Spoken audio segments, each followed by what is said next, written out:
Hello dear student, स्वागत है आपका एक नई क्लास में। आज की क्लास में पढ़ने वाला है class 10th mathematics chapter number 3, ठीक है, यानी कि अध्याय 3, दो चर वाले रैखिक समीकरण युग्म। ठीक है, बहुत ही सिंपल चैप्टर है और बहुत ही महत्वपूर्ण भी है। ठीक है, क्योंकि इस चैप्टर से आपके बोर्ड एग्जाम में काफ़ी सारे प्रश्न आते हैं। ठीक है, तो इस चैप्टर को आपको ध्यान से पढ़ना है। ठीक है, तो पहले हम क्या करेंगे, पहले हम इस चैप्टर को बहुत ही बेसिक से समझेंगे। ठीक है, फिर हम इसके एग्जाम्पल को करेंगे, फिर उसके बाद हम प्रश्नावली की ओर बढ़ेंगे। ठीक है, यहाँ से जो चैप्टर है आपका दो चर वाले रैखिक समीकरण युग्म। ठीक है, तो इसमें आपको समीकरण के बारे में आपको पढ़ना है। ठीक है, इससे पहले वाले वीडियो में आप चैप्टर यानी कि इससे पहले वाले चैप्टर में आपने क्या पढ़ा था, बहुपद के बारे में पढ़ा था। ठीक है, पर आपको चैप्टर नंबर 3 में क्या पढ़ना है, समीकरण के बारे में। ठीक है, तो पहले हम समझेंगे कि बहुपद और समीकरण होता क्या है। ठीक है, फिर इसके बाद हम ये जो आपका चैप्टर है, ठीक है, इसके बारे में समझेंगे और जो सूत्र फूत्र रहेगा उसको हम लिखवा देंगे। ठीक है, फिर हम एग्जाम्पल की ओर बढ़ेंगे। ठीक है, तो यहाँ से हम पहले समझेंगे कि बहुपद और समीकरण होते क्या हैं। ठीक है, तो आज हम स्टार्ट कर रहे हैं। ठीक है, तो यहाँ से हम हेडिंग ना लेते हैं। आज हम स्टार्ट कर रहे हैं अध्याय 3। ठीक है, दो चर वाले रैखिक समीकरण युग्म। ठीक है, तो इसमें आपको क्या पढ़ना है, समीकरण के बारे में पढ़ना है। ठीक है, अभी अभी आप चैप्टर नंबर 2 में बहुपद पढ़कर आ रहे हो। ठीक है, और चैप्टर नंबर 3 में आपको क्या पढ़ना है, समीकरण के बारे में पढ़ना है। ठीक है, तो पहले हम बहुपद और समीकरण को समझेंगे। ठीक है, तो यहाँ से अगर हम बात करें बहुपद की, ठीक है, और यहाँ से हम बात करेंगे समीकरण की, तो बहुपद और समीकरण में क्या अंतर होता है। ठीक है, तो देखो यहाँ से अगर हम बहुपद का मानक रूप की बात करें, ठीक है, बहुपद का मानक रूप जिसे आप व्यापक रूप भी कहते हो, ठीक है, इंग्लिश में जनरल फॉर्म कहते हैं, वही अगर हम समीकरण का मानक रूप की बात करें, ठीक है, मानक रूप, ठीक है, देखो यहाँ से जो बहुपद का मानक रूप होता है वो होता है a x square plus b x plus c होता है। ठीक है, वही समीकरण के मानक रूप की बात करें तो क्या होता है, a x square plus b x plus c, बस समीकरण में क्या होता है, बराबर में जीरो लग जाता है।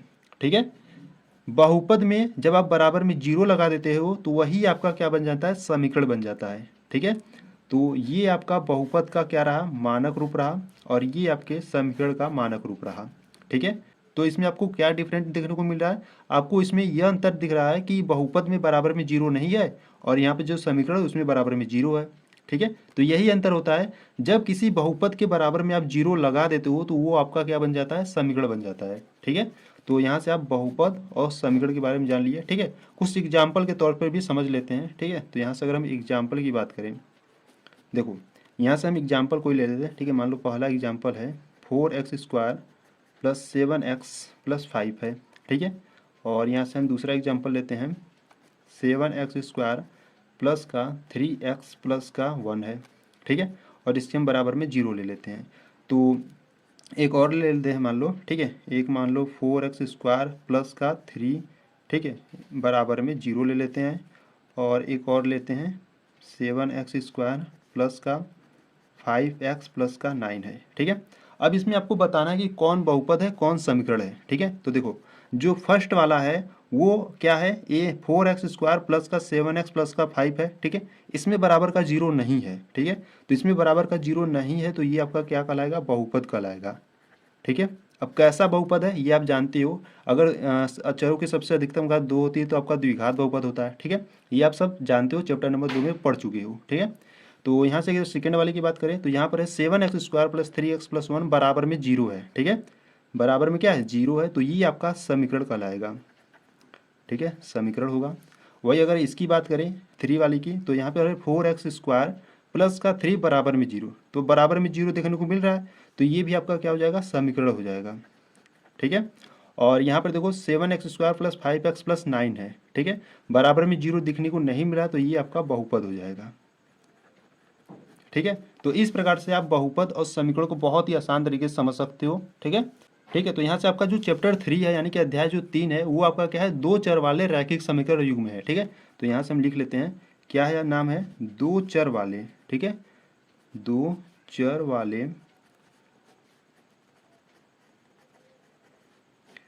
रैखिक समीकरण युग्म। ठीक है, रैखिक समीकरण युग्म। तो देखो यहाँ से अगर हम बात करें दो चर वाले रैखिक समीकरण युग्म के मानक रूप की, ठीक है, पहले हम इसके मानक रूप को समझेंगे फिर हम इसको आगे बताएंगे। ठीक है, मानक रूप या व्यापक रूप को। ठीक है, तो देखो यहाँ पर है क्या, दो चर, यानी कि दो चर का मतलब यहाँ से क्या हो जाएगा, दो चर होगा आपका एक्स एक वाई होगा। ठीक है, वो देखो जैसे यहाँ पर अगर हम 4x प्लस का 3y प्लस का 2, ठीक है, और बराबर में 0 ले लिए, तो यहाँ पर जो x है एक चर है, यहाँ पर y दूसरा चर है, ठीक है। अगर मान लो इस प्रकार से रहता 5x, ठीक है, प्लस का 6x प्लस का 2, तो ये कितने चर वाले रैखिक समीकरण युग्म है? तो ये दो चर वाले नहीं है। क्यों? क्योंकि यहाँ पे सिर्फ x है, ठीक है। तो ये एक चर वाले रैखिक समीकरण युग्म है, ठीक है। तो इनको क्या करोगे आप? जोड़ सकते हो, ठीक है, हल करोगे तो जोड़ सकते हो, ठीक है। तो अगर x और y रहेंगे, यानी कि इसमें आपको दो चर रहेंगे, तभी ये आपके दो चर वाले रैखिक समीकरण युग्म कहलाएंगे, ठीक है। तो इसके अगर हम मानक रूप की बात करें तो मानक रूप यहाँ से हो जाता है इसका ax plus b y plus c होता है और बराबर में 0, ठीक है। ax plus b y plus c बराबर में 0 होता है। ये आपके क्या होता है? दो चर वाले रैखिक समीकरण युग्म का मानक रूप होता है, ठीक है। तो इसी मानक रूप से हम क्या करेंगे? इसी मानक रूप से हम सूत्रों को याद करेंगे, ठीक है। यानी कि यहाँ से हम आपको एक टेबल बताएंगे, उस टेबल में सभी सूत्र रहेंगे और उस सभी सूत्रों को आपको याद रखना है, ठीक है। आपको अगर वो टेबल याद रहेगा तभी आप प्रश्नावली 3.1 को बहुत ही अच्छे तरीके से कर पाओगे, ठीक है, अन्यथा नहीं कर पाओगे, ठीक है। तो यहाँ से देखो आपका मानक रूप क्या होता है? ax plus b y plus c बराबर 0 होता है, ठीक है। पर अब जब प्रश्नावली 3.1 को हल करोगे तो आपको दो समीकरण इस रूप में देगा, ठीक है। कैसा देगा? ऐसा देगा, देखो a1x plus b1y plus c1 बराबर 0, ये मान लो समीकरण नंबर 1 है, ठीक है। इसी प्रकार से a2x plus b2y plus c2 बराबर में 0, ठीक है, ये समीकरण नंबर 2 है। इस प्रकार से आपको दो समीकरण दिया जाएगा और पूछेगा आपसे कि प्रतिच्छेदी रेखा है कि समपाती रेखा है कि समांतर रेखा है, ठीक है। या पूछेगा आज बीजगणितीय रूप निरूपण में पूछेगा तो कि अद्वितीय हल है कि अनेक हल है कि कोई हल नहीं है, ठीक है। तो इस प्रकार से आपसे पूछेगा, ठीक है। तो इसका सूत्र क्या होता है ये मैं आपको बता देता हूँ, ठीक है। तो देखो, ठीक है, तो यहाँ से हम क्या करेंगे? हम यहाँ से टेबल में देखेंगे, ठीक है। तो चलो टेबल बना लेते हैं पहले, ठीक है। ठीक है, तो इस प्रकार से आपको टेबल बना लेना है, ठीक है। तो यहाँ से आपके जो दो इक्वेशन थे यानी कि दो समीकरण थे वो क्या क्या थे? आपके यहाँ पे दो इक्वेशन थे a1x plus b1y plus c बराबर 0, ठीक है, ये आपका इक्वेशन फर्स्ट था। वही इक्वेशन सेकेंड क्या था? a2x plus b2y plus c2, ठीक है, यहाँ पर c1 रहेगा बराबर में 0, ये आपका इक्वेशन सेकेंड था, ठीक है। तो इन्हीं इक्वेशन का यानी कि यहाँ पर जो a1 और यहाँ पर जो a1 b1 c1 a2 b2 c2 है, इन्हीं से हम क्या करेंगे? इन्हीं का हम अनुपातों की तुलना कर कर इन सभी सूत्रों को ज्ञात करेंगे, ठीक है। देखो जैसे यहाँ पर अगर हम फर्स्ट की बात करें, यहाँ पर अनुपातों की तुलना है, ठीक है।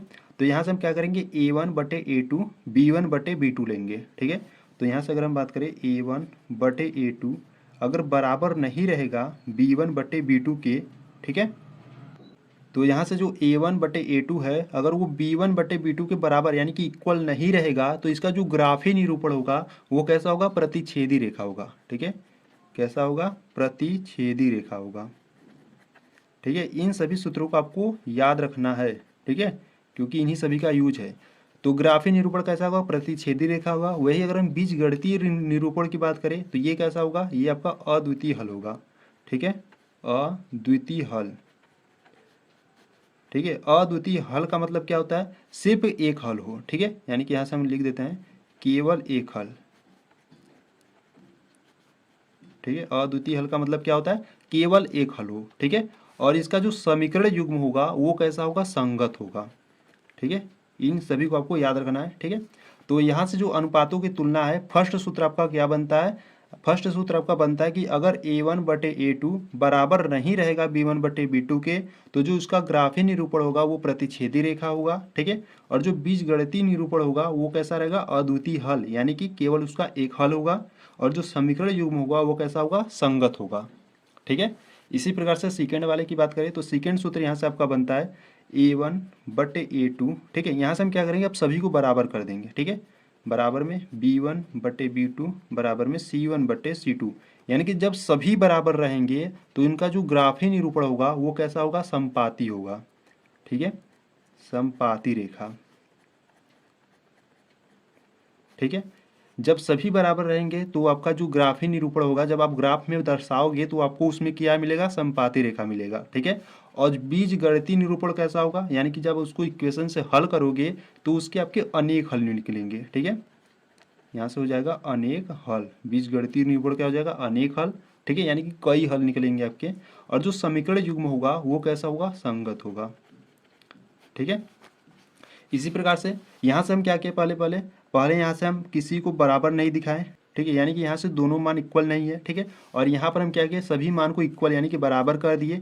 और यहाँ से क्या करेंगे, यहाँ से हम a1/a2, ठीक है, बराबर में b1/b2 पर बराबर नहीं रखेंगे c1/c2 के। जब ऐसा कंडीशन आएगा तो जो उसका ग्राफी निरूपण होगा वो कैसा होगा, समांतर रेखा मिलेगा। ठीक है, समांतर रेखाएं मिलेंगी। जब इसको ग्राफ पे दिखाओगे ना तो समांतर रेखाएं मिलेंगी, अगर इस कंडीशन का होगा तो। ठीक है, और अगर बीज गणितीय निरूपण की बात करें तो यहाँ पर आपका क्या रहेगा, इसका कोई हल नहीं निकलेगा। ठीक है, कोई हल नहीं। ठीक है, इसका क्या रहेगा, कोई हल नहीं रहेगा। और समीकरण युग्म की बात करें तो समीकरण युग्म आपका क्या रहेगा, असंगत रहेगा। ठीक है, तो इस प्रकार से इस टेबल को आपको याद रखना है। ठीक है, अगर ये टेबल आपको नहीं याद रहेगा तो आप प्रश्नावली 3.1 को कभी कर ही नहीं पाओगे। ठीक है, तो इसीलिए इस सूत्र को आपको याद रखना है। ठीक है, तो बार बार मैं आपको जब सवाल हल कराऊंगा तो बार बार मैं लिख कर बताऊंगा। ठीक है, तो उससे याद हो जाएगा आप लोगों को। ठीक है, तो इस प्रकार से देखो, मैं एक बार रिवीजन के तौर पर फिर से बता देता हूँ। देखो, यहाँ से पहले अनुपातों की तुलना करेंगे। ठीक है, यानी कि जब a1/a2 बराबर नहीं रहेगा b1/b2 के, तो उसका जो ग्राफी निरूपण होगा वो प्रतिच्छेदी रेखा होगा। यानी कि जब उसको ग्राफ पे दिखाओगे ना तो दोनों रेखाएं एक दूसरे को प्रतिच्छेद करेंगी। ठीक है, और जो बीजगणितीय रूप होगा वो कैसा होगा, अद्वितीय हल होगा। ठीक है, अद्वितीय हल का मतलब केवल एक हल होगा। और समीकरण युग्म की बात करें तो समीकरण युग्म कैसा रहेगा, असंगत रहेगा। ठीक है, संगत रहेगा। वही अगर हम बात करें, जब हम सभी को बराबर यानी कि a1/a2 बराबर में b1/b2 बराबर में c1/c2, यानी कि जब सभी इक्वल यानी कि सभी बराबर रहेंगे तो उसका जो ग्राफी निरूपण होगा वो आपका संपाती होगा। ठीक है, संपाती रेखा का मतलब समझते हो, एक ही रेखा पर क्या हो जाए, एक और दूसरा रेखा आ जाए। ठीक है, और यहाँ पर प्रतिच्छेदी रेखा, जैसे मान लो एक ऐसे रेखा गया और एक ऐसे रेखा गया तो ये प्रतिच्छेदी रेखा हो गया। ठीक है, संपाती रेखा का मतलब होता है कि एक रेखा है मान लो इस प्रकार से। ठीक है, एक रेखा है, दूसरा रेखा भी इसी रेखा पर हो जाए तो वो क्या हो जाता है, संपाती रेखा हो जाता है। ठीक है, और इसका जो बीज गणितीय निरूपण होगा वो इसका क्या निकलेगा, अनेक हल निकलेगा। ठीक है, और समीकरण युग्म क्या होगा, समीकरण युग्म संगत होगा। ठीक, तो यहाँ से थर्ड वाले की बात करें, जैसे मान लो a1/a2 मान सही है, बराबर में आ जाए b1/b2 के। ठीक है, यानी कि a1/a2 b1/b2 बराबर आ जाए, पर c1/c2 बराबर नहीं आएगा तो इसके लिए कंडीशन होता है ग्राफी निरूपण का समांतर रेखा हो जाएंगी। ठीक है, अगर इस प्रकार का कंडीशन होगा तो क्या हो जाएगा, रेखा समांतर रेखा हो जाएगी, यानी कि इस प्रकार से ये दोनों समांतर हो जाएंगी। ठीक है, जब इसको ग्राफ पे दिखाओगे तो। यहाँ पर अगर हम बीजगणितीय निरूपण की बात करें तो बीजगणितीय निरूपण में इसका कोई हल नहीं होगा। ठीक है, और समीकरण युग्म की बात करें तो समीकरण युग्म आपका असंगत होगा। ठीक है, तो इस प्रकार से ओवरऑल समझ सकते हो इसको। ठीक है, अगर आपको कुछ भी डाउट हो रहा है तो वीडियो को थोड़ा सा बैक करो, फिर से देखो, क्योंकि बहुत ही इंपॉर्टेंट है।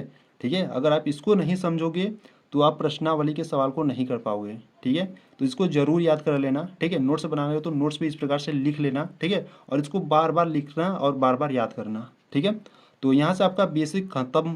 ठीक है, तो यहाँ से आपका बेसिक जो कॉन्सेप्ट होता है खत्म होता है। ठीक है, अब चलो इसकी एग्जाम्पल को करेंगे। एग्जाम्पल करने के बाद हम इसके प्रश्नावली को भी करने वाले हैं। ठीक है, तो चलो अब एग्जाम्पल को देखते हैं।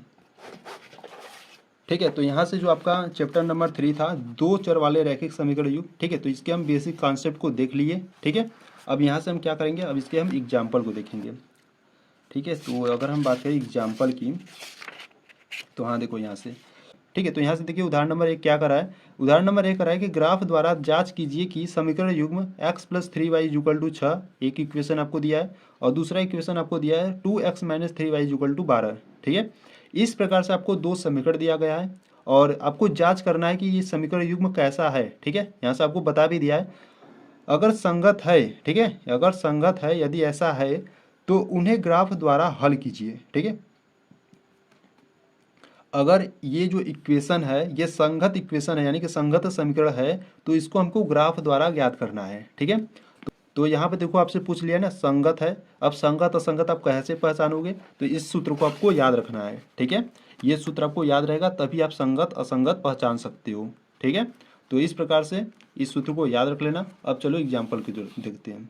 ठीक है, अब चलो एग्जाम्पल को देखते हैं। देखिए यहाँ से अगर हम बात करें एग्जाम्पल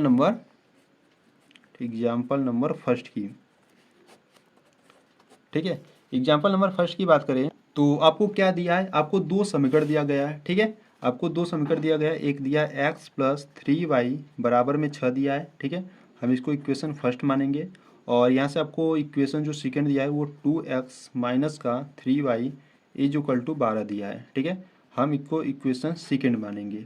ठीक है, तो इस प्रकार से आपको समीकरण दिया है। तो यहाँ से पहले आप क्या करोगे, a1 b1 c1 का मान निकालोगे, a2 b2 c2 का पहले मान निकालोगे। ठीक है, तो देखो यहाँ से अगर हम बात करें a1 का मान क्या है, देखो ये समीकरण एक से अगर हम बात करें तो a1 का मान क्या है, 1 है।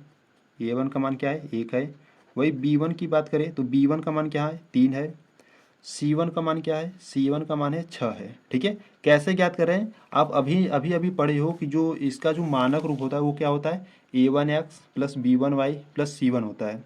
ठीक है, इसी प्रकार से a2x plus b2y plus c2 होता है। ठीक है, तो जो x का गुणांक है समीकरण नंबर फर्स्ट में वो a1 है। ठीक है, तो यहाँ से a1 का मान निकालेंगे।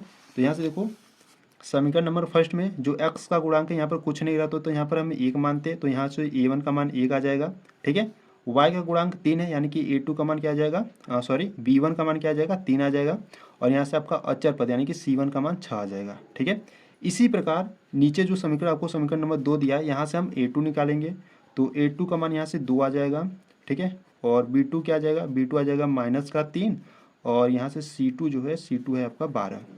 ठीक है, तो पहले आपको a1 b1 c1 a2 b2 c2 पहले निकाल लेना है। ठीक है, हम ये क्यों निकाले हैं, क्योंकि हमको जांच करना है कि संगत है कि असंगत। ठीक है, अगर संगत रहेगा तो उसको हम ग्राफ विधि से हल करेंगे। ठीक है, तो देखो यहाँ से अगर हम बात करें संगत के लिए तो संगत के लिए आपको दो कंडीशन दी गई थी। ठीक है, कौन कौन सी, देखो यहाँ से संगत यहाँ पर एक था, एक संगत यहाँ पर था। इसके लिए कंडीशन क्या थी, एक कंडीशन था कि जब a1 बटे a2 बराबर नहीं रहेगा b1 बटे b2 के तब यहाँ पर संगत हो जाएगा।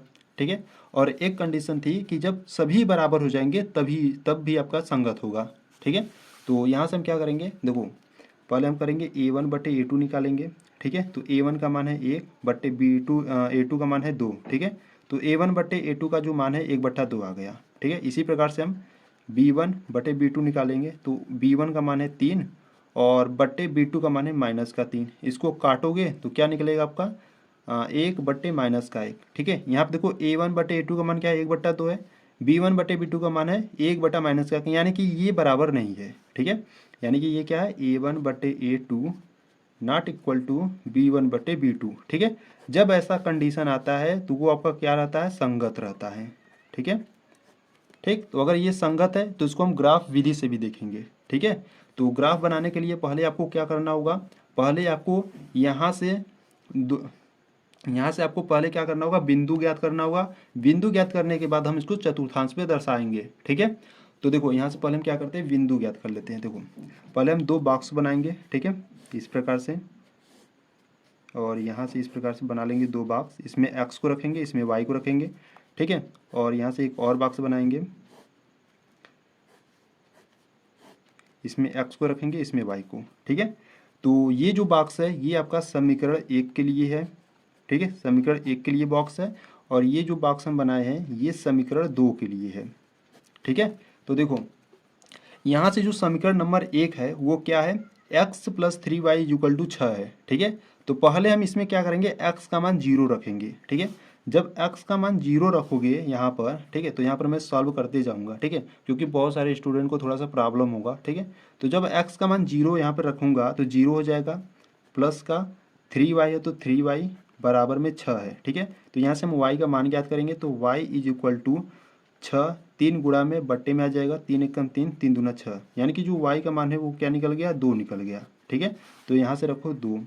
ठीक है, इसी प्रकार अब हम क्या करेंगे, y का मान 0 रखेंगे। तो जब y का मान यहाँ पर हम समीकरण नंबर 1 में 0 रखेंगे तो यहाँ से हो जाएगा x प्लस y का मान 0 रखोगे तो 3 गुणे 0 करोगे तो 0 हो जाएगा। ठीक है, प्लस का 0 बराबर में 6, यानी कि x का मान आपका क्या निकल गया, 6 निकल गया। ठीक है, तो यहाँ से जो x का मान निकल गया 6 निकल गया। इस प्रकार से आपको बिंदु ज्ञात करना है। ठीक है, अब समीकरण नंबर 2 की बात करें तो देखो समीकरण नंबर 2 इस प्रकार से है। ठीक है, हम इसमें क्या करेंगे, x बराबर 0 रखेंगे। ठीक है, जब x बराबर यहाँ पर आप 0 रखोगे तो 2 गुणे 0 0 हो जाएगा। ठीक है, और यहाँ पर क्या बचेगा, देखो यहाँ से 2 गुणे 0, ठीक है, माइनस का 3y बराबर में 12 है। ये संख्या तो जीरो हो जाएगा, ठीक है, क्योंकि किसी भी संख्या में जीरो का गुणा करते हो तो जीरो हो जाता है।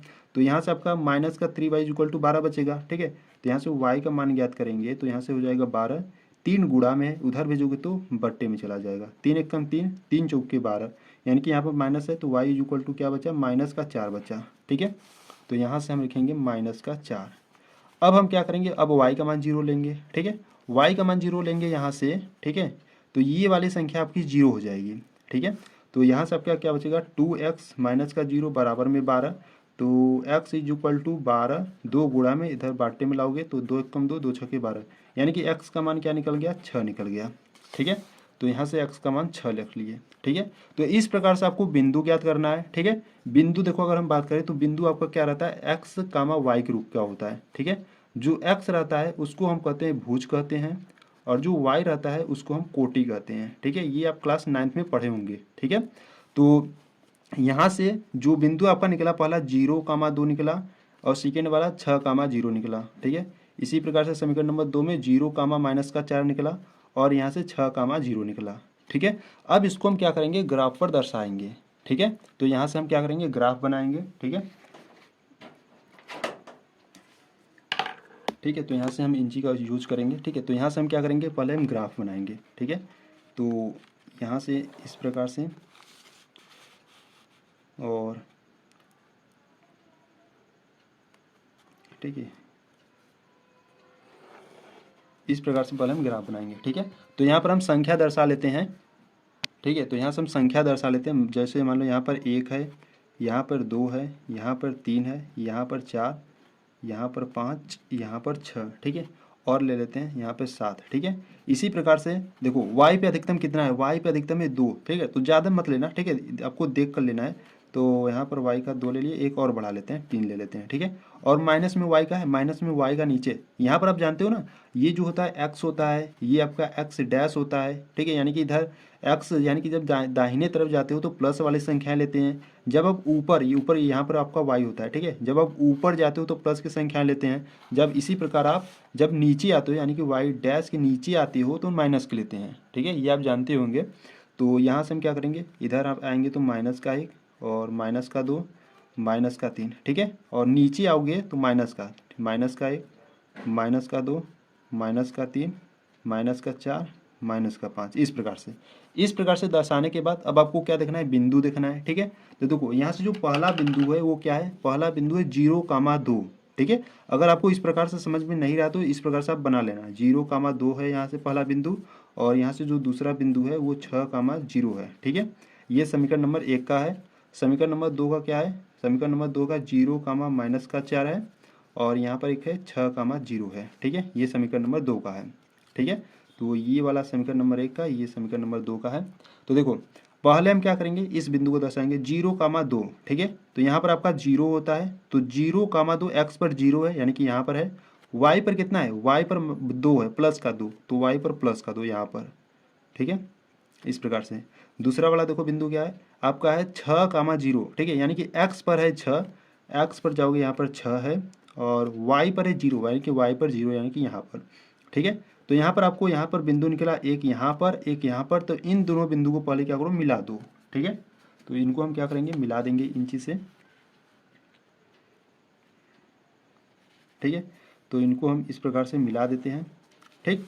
तो अब यहाँ पर हम क्या करेंगे, समीकरण नंबर 2 का बिंदु रखेंगे, ठीक है। देखो पहला है 0, माइनस का 4, 0 है, ठीक है, माइनस का 4, यानी कि ये y का मान है, तो y का मान नीचे जाएगा तो यहाँ पर आएगा, ठीक है। इसी प्रकार x का 6 है तो यहाँ पर आएगा, y पे 0 है तो यहाँ पर, यानी कि यहाँ पे आपको 2 बिंदु मिला, एक यहाँ पर, एक यहाँ पर, ठीक है। तो इनको हम मिला देंगे, ठीक है। तो इनको हम क्या करेंगे, मिला देंगे इस प्रकार से, ठीक है। थोड़ा सा नीचे हो गया पर मिलेगा आपका यहीं पर, ठीक है, ठीक है। तो देखो यहाँ पर आपका जो था, यहाँ पर जो a1/a2, ठीक है, और b1/b2 के बराबर नहीं था, ठीक है, तो वो आपका क्या था, संगत सा, ठीक है। अब संगत था तो यहाँ पर आप पढ़े थे अभी सूत्र में, ठीक है। देखो जब a1/a2 बराबर नहीं रहेगा b1/b2 के, तो उसका जो ग्राफी निरूपण होगा कैसा होगा, प्रतिच्छेदी रेखा होगा, ठीक है। तो इसके रूप का था, तो यहाँ पर जो रेखा निकला वो कैसा निकला, प्रतिच्छेदी रेखा निकला, ठीक है। तो यहाँ पर जो x का मान है 6 है, y का मान 0 है, यानी कि जब आप इस दोनों समीकरण को हल करोगे ना, तो आपको जो x का मान निकलेगा वो 6 निकलेगा और y का मान 0 निकलेगा। ठीक है, तो यहाँ से आपको बता देना है, अतः x बराबर 6 और y बराबर 0। ठीक है, और ठीक है, और ये कैसा है, ये आपका अद्वितीय हल है। ठीक है, जब a1/a2 not equal to b1/b2 रहता है, तो इसको आपको ध्यान देना है।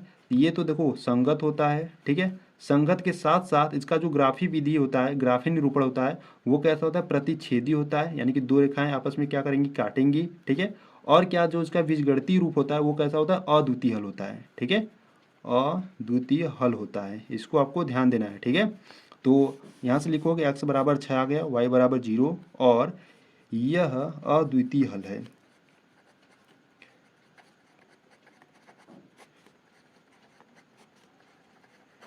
ठीक है, इस प्रकार से आपको करना था। ठीक है, तो अगर आपको कुछ भी डाउट है, ठीक है, अगर कुछ भी समझ में नहीं आ रहा है तो एक बार वीडियो को फिर से देखो, सच बता रहे हैं समझ में आ जाएगा। ठीक है, तो यहाँ से जो आपका एग्जाम्पल नंबर फर्स्ट था, ठीक है, कुछ इस प्रकार से होगा।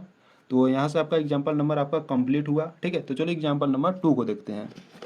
देखिए, यहाँ से अगर हम एग्जाम्पल यानी कि उदाहरण नंबर 2 की बात करें, तो उदाहरण नंबर 2 में कहाँ पर है, उदाहरण नंबर 2 यहाँ पर देखो। उदाहरण नंबर 2 में आपको करा है कि ग्राफ द्वारा ज्ञात कीजिए कि निम्न समीकरण युग्म का हल नहीं है। ठीक है, आपको क्या ज्ञात करना है कि जो निम्न समीकरण का युग्म है वो कैसा हल नहीं है, कि अद्वितीय हल है या अपरिमित रूप से अनेक हल है, यानी कि आपको ज्ञात करना है ग्राफ विधि द्वारा। तो यहाँ से आपको दो इक्वेशन यानी कि दो समीकरण दी गई हैं। एक दिया है 5x minus 8y plus 1 is equal to 0, और एक दिया है 3x माइनस का 24/5y plus 3/5 is equal to 0। ठीक है, तो इस प्रकार से आपको दो समीकरण दिया गया है और इन्हीं समीकरण का यूज करके आपको ग्राफ विधि ज्ञात करना है। ग्राफ विधि द्वारा हमको इसका हम मान ज्ञात करेंगे। ठीक है, तो चलो एग्जाम्पल नंबर 2 को देखते हैं। ठीक है, तो यहाँ से अगर हम एग्जाम्पल सेकेंड की बात करें, एग्जाम्पल सेकेंड, ठीक है, ठीक है, देखो पहले जो दिया उसको लिख लो। ठीक है, तो यहाँ से आपको दो इक्वेशन दिया था, तो यहाँ से हम लिखेंगे प्रश्नानुसार दिया है। ठीक है, आपको क्या दिया है, दो इक्वेशन दिया था। एक इक्वेशन था आपका 5x माइनस का 8y प्लस 1 बराबर का 0, इसको इक्वेशन फर्स्ट बना लो। ठीक है, और जो सेकेंड इक्वेशन आपको दिया था वो दिया था 3x माइनस का 24/5, ठीक है, y प्लस का 3/5 बराबर में 0। ठीक है, इसको इक्वेशन सेकेंड बना लेंगे। तो इस प्रकार से आपको दो इक्वेशन दिया गया है। ठीक है, अब इसमें आप क्या करेंगे, ग्राफी विधि से हल करेंगे। ठीक है, तो देखो ये आपका जो इक्वेशन है ये मानक रूप का है। ठीक है, पर ये नहीं है, क्यों नहीं है, क्योंकि यहाँ पर जो भिन्न में संख्याएं आ रही हैं। ठीक है, तो पहले हम क्या करेंगे, इनको हम सॉल्व करेंगे। ठीक है, तो पहले हम क्या करेंगे, इनको हम सॉल्व करेंगे। तो देखो 5 का गुणा इसमें करोगे तो कितना हो जाएगा, 15, 15x, ठीक है, और माइनस का 24y, ठीक, और प्लस का 3, और सबके बटे क्या हो जाएगा, 5 हो जाएगा, बराबर में 0। ठीक है, 5 को उधर गुणा कर देंगे तो ये भी 0 हो जाएगा, यानी कि आपसे क्या मिलेगा, यहाँ से आपको मिलेगा 15x माइनस का 24 है ना, 24y प्लस का 3 बराबर में 0 मिलेगा। ठीक है, यहाँ पर 3 कॉमन दिख रहा है। ठीक है, यानी कि 3 से सभी में काटोगे तो ये 3 पच्चे 15 कटेगा, 3 अट्ठे 24 कटेगा। ठीक है, और यहाँ से, ठीक है, तो इसमें आपका 3 कॉमन है। ठीक है, तो यहाँ से हम 3 को उभयनिष्ठ लेंगे, तो यहाँ से देखो कितनी बार में कटेगा, 3 पच्चे 15, यहाँ से 5 आ जाएगा, यक्स माइनस 3 अट्ठे 24, 3 अट्ठे 24 यानी 8 वाई हो जाएगा, और प्लस 3 एकम 3 बराबर में 0। 3 का गुणा उधर कर दोगे 0 में, यानी कि 3 इधर गुणे में है, उधर जाएगा तो बट्टे में, यानी कि 0 ही आएगा। ठीक है, यानी कि यहाँ से आपको मिला 5x माइनस का 8y प्लस 1 बराबर में 0। ठीक है, ये इसको हल करने पर मिला, इस वाले को। ठीक है, यानी कि इसको इक्वेशन सेकेंड बना लो, यहाँ पर इसको काट दो। ठीक है, यानी कि आपको यहाँ पर इक्वेशन फर्स्ट और यहाँ पर इक्वेशन सेकेंड इस प्रकार से दिया गया है। ठीक है, अगर ध्यान से देखो तो इक्वेशन जो फर्स्ट है वही आपका इक्वेशन सेकेंड भी है। ठीक है, यानी कि दोनों समीकरण क्या है, सेम है। ठीक है, तो दोनों समीकरण सेम है, तो इसका जो रेखा हो जाएगा वो संपाती हो जाएगा। ठीक है, जब आपका, ठीक है, इसको आपको ध्यान देना है कि जब दोनों समीकरण सेम होता है ना, तो उसका जो रेखा होगा, ठीक है, यानी कि ग्राफी विधि होगा, वो कैसा होगा, संपाती होगा। ठीक है, पर हम इसको ग्राफ द्वारा कर कर दिखाएंगे आपको। ठीक है, तो यहाँ से हम क्या करेंगे, यहाँ से हम दो बॉक्स बना लेंगे, ठीक है। ठीक है, इसमें x रखेंगे, इसमें y रखेंगे, और इस प्रकार से एक और बॉक्स बना लेंगे, ठीक है, क्योंकि दो समीकरण है। तो यहाँ से इसमें x, इसमें y, ठीक है। तो इस प्रकार से हम समीकरण बना लिए। मान लो ये आपका समीकरण 1 के लिए है, ठीक है, समीकरण 1 के लिए, और ये जो बॉक्स है ये समीकरण 2 के लिए है, ठीक है। तो यहाँ से देखो, अगर हम बात करें समीकरण 1 में, ठीक है, आपका यहाँ पर मैं लिख देता हूँ, ठीक है, मान लो यहाँ पर मैं समीकरण 1 लिख देता हूँ, 5x माइनस का 8y प्लस 1 बराबर में 0 है, ठीक है।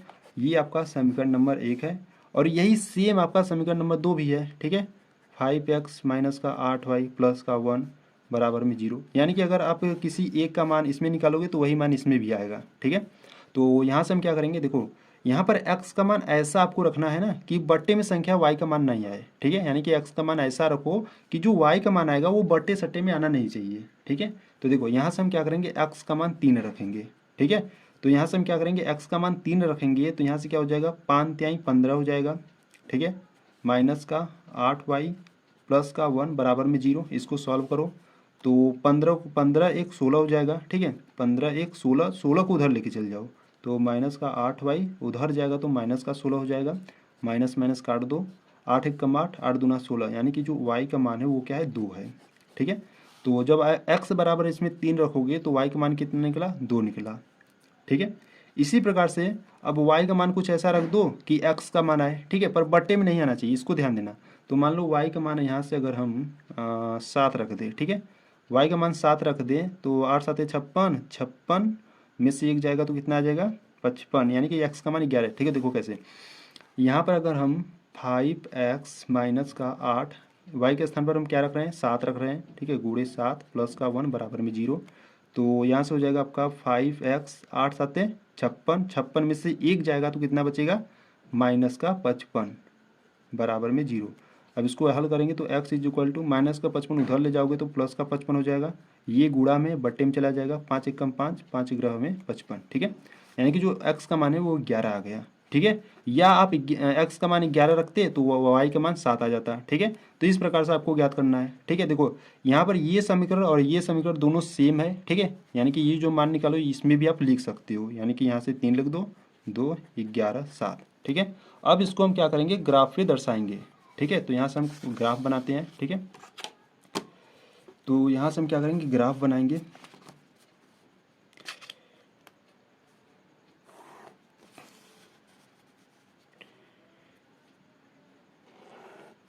ठीक है। इस प्रकार से आपको ग्राफ बनाना है। तो यहाँ पर आप क्या करेंगे, संख्या दर्शाएंगे, ठीक है। तो ये आपको ध्यान देना है कि x पर आप कितना दर्शाओगे, +11 तक, और y पर 7 तक, ठीक है। तो इधर आपका होता है प्लस का x, इधर आपका y x डैश होता है, ठीक है, सॉरी x डैश होता है, माइनस होता है, ठीक है, और यहाँ पर y होता है और यहाँ पर y डैश होता है, ठीक है। तो इधर हम संख्या लिख लेते हैं 1 2, x पर हमको देखो कितना दर्शाना है, 11 तक, ठीक है। तो 1 2 हो गया, 3 4 5 6 7 8 9 10, मान लो यहाँ पर 11 आ गया, ठीक है, यहाँ पर आ गया। और इसी प्रकार से हम वाई पर 7, ठीक है, 1 2 3 4 5 6 7, एक मान लो, और 2 3 4 आप बढ़ा सकती हो, ठीक है। और माइनस में कोई संख्या यहाँ पर दिख रही है, नहीं दिख रही तो माइनस में आप संख्या मत लिखो, ठीक है। तो यहाँ पर हम लिख लेते हैं, यहाँ पर 1 2 3 4 5 6 7 8 9 10 11, ठीक है। और यहाँ पर भी लिख लेते हैं 1 2 3 4 5 6 7 8 9 10, ठीक है। इस प्रकार से हमने लिख लिया। अब यहाँ पर आपको दर्शाना है, देखो पहला यहाँ पर आपका जो बिंदु मिला है, क्या मिला है, 3,2 मिला है, ठीक है। तो यहाँ से 3, x पर 3 है, y पर 2 है, ठीक है। x पर 3 जाओगे और y पर 2 यहाँ पर, ठीक है, यहाँ पर गए तो इसको देखो कैसे मिलाओगे, यहाँ पर इसको पहले इसको डॉट डॉट डॉट डॉट करोगे और इसको ऊपर की ओर ले जाओगे, ठीक है। जहाँ मिल जाएगा वहीं पर आपका बिंदु हो जाएगा, ये वाला, ठीक है। इसी प्रकार से देखो 11 है, x पर 11, y पर 7, ठीक है। x पर 11 है यानी कि यहाँ पर है, y पर 7 है यानी कि यहाँ पर है, ठीक है। जब इसको डॉट डॉट कर कर ले जाओगी इस प्रकार से, ठीक है, ले जाओ, और यहाँ पर 11 है ना, तो यहाँ पर इसको इस प्रकार से मिलाओ, ठीक है, और यहाँ आपको यहाँ पर बिंदु प्राप्त हो रहा है। ठीक है, तो यहाँ पर इनको क्या करोगे, मिला दोगे इस प्रकार से। ठीक, तो यहाँ हमसे क्या करेंगे, इनको मिला देंगे। ठीक है, इनको हम क्या करेंगे, इस प्रकार से मिला देंगे। देखो इतना मिलाने के बाद अब देखो यही मान आपका समीकरण नंबर 2 का भी है, यानी कि 3,2 और 11,7। ठीक है, यानी कि आपको यही इसी रेखा पर वो दूसरी रेखा भी मिलेगी। ठीक है, तो ऐसी रेखाएं आपकी क्या होती है, ऐसी रेखाएं आपको समपाती रेखाएं होती है। ठीक है, तो यहाँ पर आपको बता देना है कि ये जो बिंदु है वो x पर 3 है, y पर 2 है, तो यानी कि 3,2 हो जाएगा।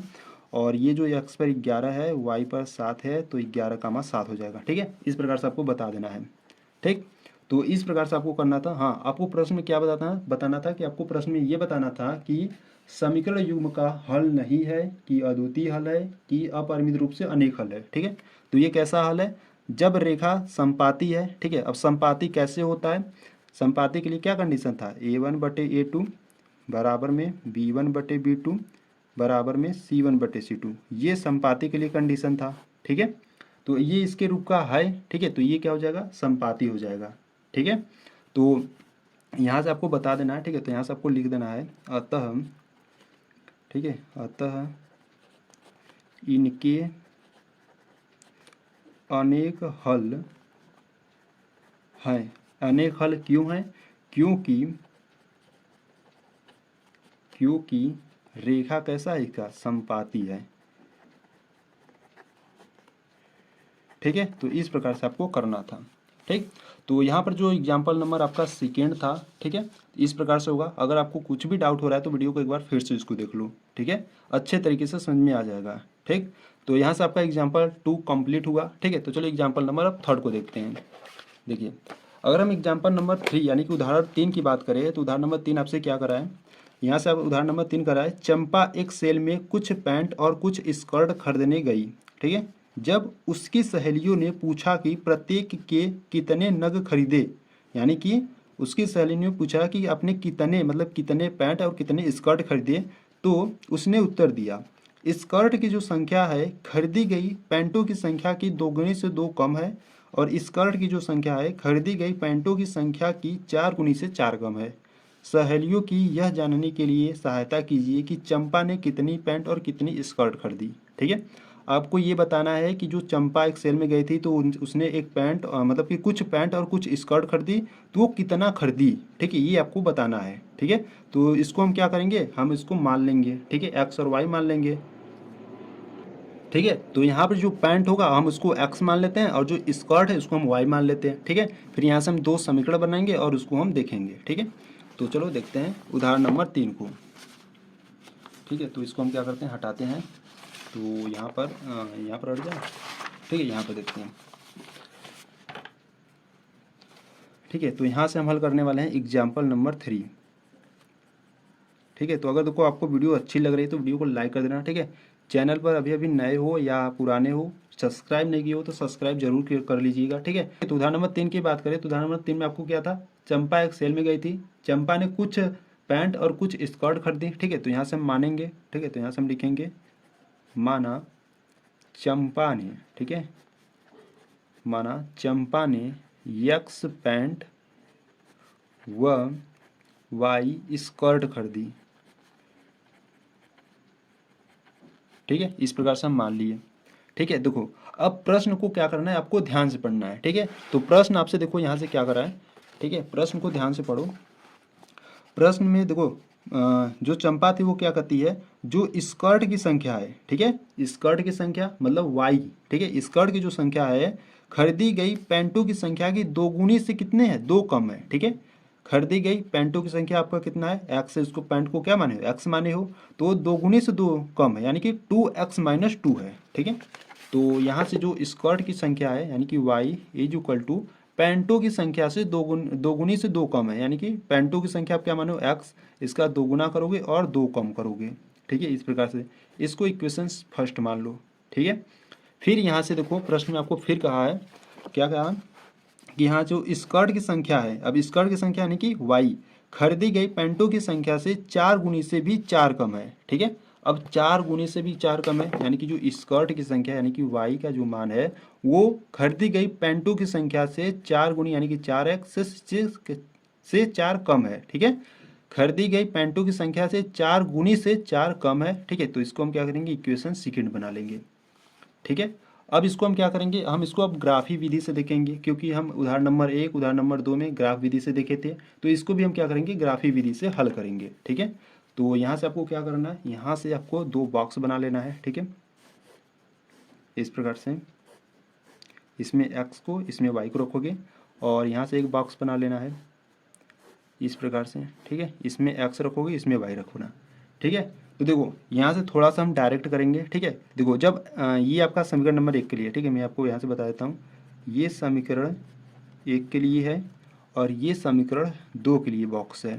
ठीक है, तो समीकरण नंबर 1 में बात करें यानी कि इसमें, तो देखो अगर हम x का मान 0 रख दें, x का मान 0 रखेंगे तो ये सभी संख्याएं 0 हो जाएंगी, यानी कि y के बराबर क्या मिलेगा, -2 मिलेगा। ठीक है, तो y बराबर -2। ठीक है, अब इसी प्रकार हम y का मान क्या करें, y का मान 0 रख दें। ठीक है, अब हम क्या करेंगे, अगर हम y का मान 0 रखेंगे यानी कि इसका मान अगर 0 रख देंगे, ठीक है, देखो अगर हम y का मान 0 रख दिए, यहाँ से 2x - 2 है। ठीक है, यहाँ से x का मान ज्ञात करो, -2 वाली संख्या को उधर भेज दो, यानी कि 2x बराबर में +2 हो जाएगा, x इज इक्वल टू 2/2 यानी कि x का मान 1 आ जाएगा। ठीक है, तो x का मान 1। इसी प्रकार समीकरण नंबर 2 में देखो, अगर x का मान हम 0 रख दें, x का मान ये संख्या 0 हो जाएगी 0 रखने पर, तो y बराबर क्या बचेगा, -4। ठीक है, और y बराबर अगर हम 0 रख दें तो देखो y बराबर आप 0 रखोगे तो बराबर में आपका है 4x - 4 है। ठीक है, यानी कि यहाँ से जब आप x का मान ज्ञात करोगे, इसको उधर भेजोगे तो प्लस हो जाएगा, x इज इक्वल टू 4/4 यानी कि 1 आ जाएगा। ठीक है, इस प्रकार से आपको बिंदु ज्ञात कर लेना है। ठीक है, अब हम इसको क्या करेंगे, ग्राफ विधि पर दर्शाएंगे। ठीक है, तो यहाँ से हम क्या करेंगे, ग्राफ बनाएंगे। ठीक है, तो यहाँ से x और y खींच लेते हैं। ठीक, ये x y हो गया और यहाँ से x। ठीक है, इस प्रकार से, तो यहाँ पर हम संख्या दर्शा देते हैं। देखो यहाँ पर संख्या आपको देख कर दर्शाना है। ठीक है, यहाँ पर y पर -2 है, यानी कि अधिकतम कितना है, -4 तक है। ठीक है, और x पर 1 ही तक है। ठीक है, तो यहाँ पर 1 2 3 4 5। ठीक है, 1 2 3 4 5, और इधर भी ले लेते हैं 1 2 3 4, 1 2 3 4। ठीक है, यहाँ पर हम लिख लेते हैं 1 2 3 4 5। ठीक है, 1 2 3 4 5, और इधर में -1 -2 -3 -4, और इधर में -1 -2 -3 -4। ठीक है, इस प्रकार से दर्शा लिए। अब यहाँ पर जो होता है बिंदु, ये आपका मूल बिंदु होता है 0,0। ठीक है, ये देखो यहाँ पर पहला बिंदु है 0,-2, यानी कि x पर है 0, यानी कि यहाँ पर 0 है तो 0। y पर कितना है, y पर है -2, तो y पर -2 मतलब यहाँ पर नीचे। ठीक है, यहाँ पर। ठीक, और यहाँ पर दूसरा क्या है, x पर है 1, x पर 1 है, y पर 0, y पर 0 यानी कि यहाँ पर, यानी कि आपको एक यहाँ पर बिंदु नहीं मिला और एक यहाँ पर मिला, तो इसको हम क्या करेंगे, मिला लेंगे। ठीक है, तो यहाँ से इसको क्या करो, मिला लूँ। ठीक है, इसको मिला लिए। अब देखो इक्वेशन सेकंड यानी कि समीकरण नंबर 2 में, यहाँ पर x का 0 है, यानी कि x पर 0 यहाँ पर मिलेगा। ठीक है, और y का -4 है, y का -4 मतलब यहाँ y का ना। ठीक है, यहाँ y का यहाँ पर आएगा। ठीक है, यानी कि आपको बिंदु यहाँ पर मिला, एक यहाँ पर मिला। ठीक है, देख लो यहाँ पर x का मान 1 है तो x का मान 1 हो जाएगा, y का मान 0 यानी कि 0 यहाँ पर, तो यहाँ पर आपका आ जाएगा x का मान 1 और y पर 0, तो यहाँ पर आपको बिंदु यहाँ पर एक मिला और एक यहाँ पर मिला, तो इसको भी क्या करेंगे, मिला लेंगे। ठीक है, तो इस प्रकार से मिला लेंगे।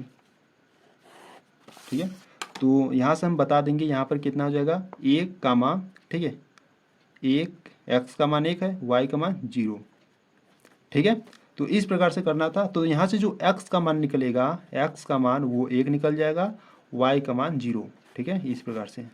तो यहाँ से आप देख सकते हो, चंपा ने x पैंट खरीदे, यानी कि x का मान 1, यानी कि जो चंपा थी वो कितनी पैंट खरीदी, 1 पैंट खरीदी। ठीक है, और y स्कर्ट की संख्या थी तो y 0 है, यानी कि उसने स्कर्ट खरीदी ही नहीं। ठीक है, y जो है वो 0 है, यानी कि स्कर्ट का मान 0 है, यानी कि उसने स्कर्ट तो खरीदी, यानी कि उसने स्कर्ट खरीदी ही नहीं। ठीक है, तो यहाँ से आप लिख दोगे, यहाँ से आप नीचे लिख देना कि अतः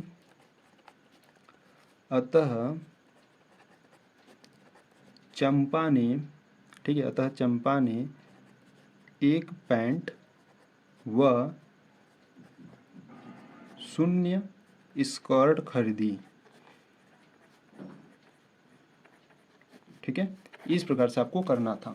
ठीक है, तो यहाँ पर जो आपका एग्जाम्पल नंबर 3 था, यानी कि उदाहरण नंबर 3 बहुत ही अच्छे तरीके से कंप्लीट हो गया है। ठीक है, अगर कुछ भी डाउट हो रहा है तो एक बार फिर से देखो, अच्छे तरीके से समझ में आ जाएगा। ठीक है, तो यानी कि ये आपका जो प्रश्नावली 3.1 के जितने भी इसमें एग्जाम्पल थे वो सभी यहाँ पर कंप्लीट हुए।